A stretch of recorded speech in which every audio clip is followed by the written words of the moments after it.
8 criteria for a man who is worthy of being a life partner. What are the characteristics of a good husband? Does a life partner have to have a good job, an endless bank account, or eternal love? If you are looking for the right husband and father figure, of course you need to pay attention to several criteria. You don't need to rush to decide who you will have a long-term relationship with. Get to know him well, and make sure they have a good personality too. Well, here are some criteria for a suitable husband and father candidate. What are they like? Let's see more below. 1. Have good communication.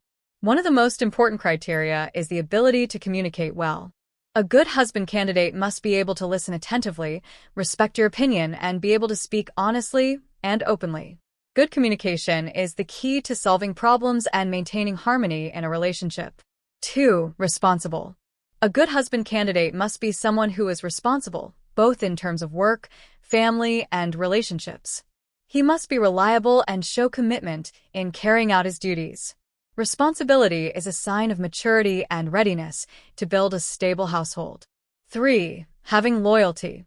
Loyalty is the foundation of a healthy and lasting relationship. Make sure your future husband is someone who can be trusted and loyal. Loyalty is not only in terms of physical, but also emotional.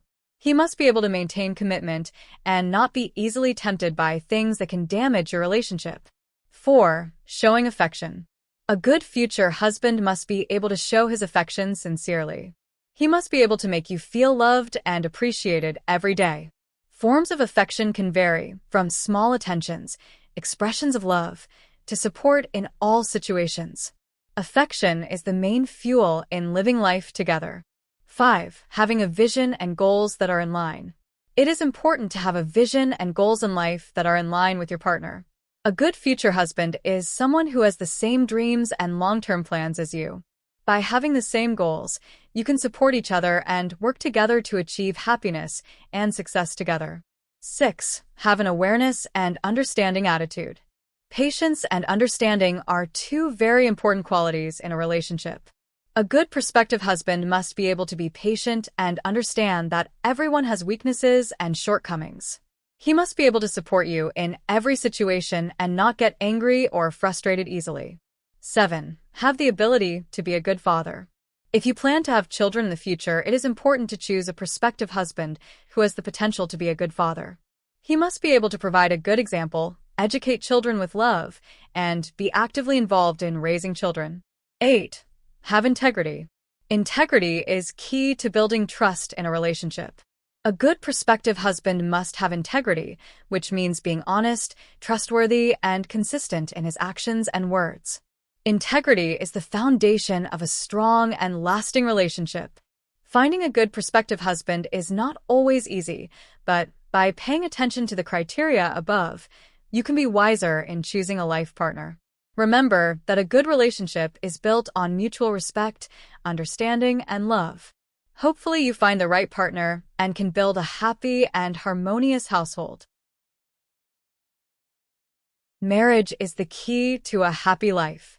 The key to a happy life is having a living and increasingly intimate relationship with God, the Creator. A good marriage can be one of the most beautiful gifts from God to mankind.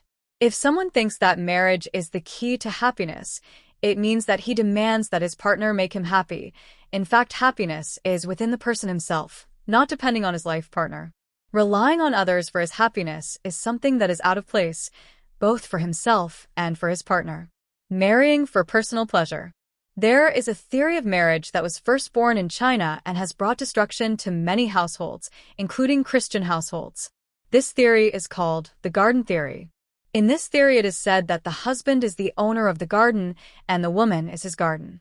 As the owner, the husband will plant seeds in the garden, meaning the garden or wife must be fertile, so if the wife cannot bear children, the husband as the owner can move and plant seeds in another garden. This theory has taken place in many cultures, including Indonesian culture, and is used as a customary theory. If there is a family that does not have a son, then the husband can take another wife to have a son and a daughter, especially if the wife is barren. It means the same, the husband can remarry to have children. Married because of material attraction. Marriage that occurs because of material attraction, without starting with God, is a difficulty in maintaining a happy household. Notes from marriage experts prove that marriages that start from material and various pleasures do not last long. It is a good thing if the marriage can last up to 7 years. After that, various difficulties arise that lead to the destruction of the household. Women are usually more interested in material than men, so that in society many young women are willing to marry rich old men. Marriage will remove all the bad things in your personal life. Many people marry to escape discomfort. However, no matter how noble marriage is, it cannot replace the difficult task of restoring one's spiritual condition. Marriage does not erase personal suffering or reduce loneliness. People marry primarily to improve themselves, not to meet the needs of their partner. The bad traits and feelings that one had before marriage will remain with the person in marriage and may even increase as an outlet for their dissatisfaction with the reality they face. Some people cannot bear the thought of being alone for the rest of their lives, but they do not realize that it is possible for someone to be married and still feel terribly lonely. Intimacy does not happen suddenly, but must be built through mutual sharing and involvement over months or even years. Escaping loneliness can put a strain on the relationship.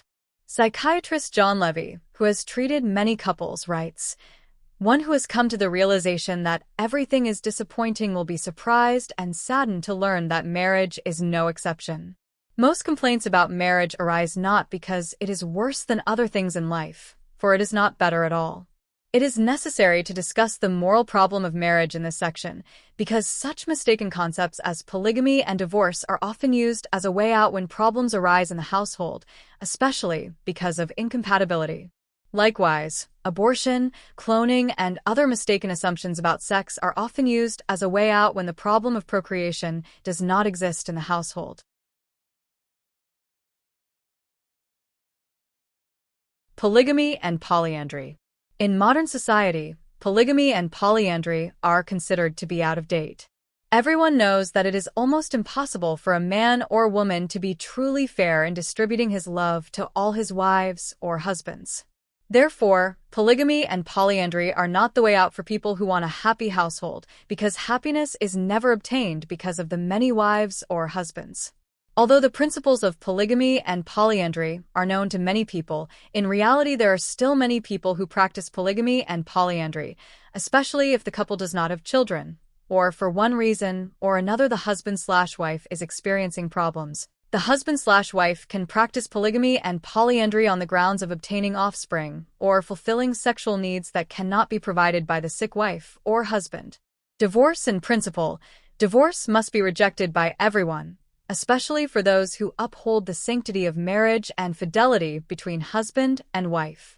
Especially for Christians, marriage and fidelity between husband and wife are intended to be an example that glorifies God in a society that is permissive of divorce.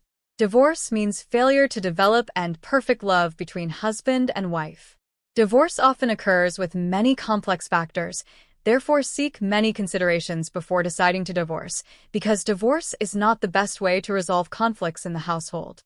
Divorce usually begins with adultery for various reasons. Some are bored with their partners, or because they do not have children, and many other reasons. The consequences of adultery and divorce can be described in several ways.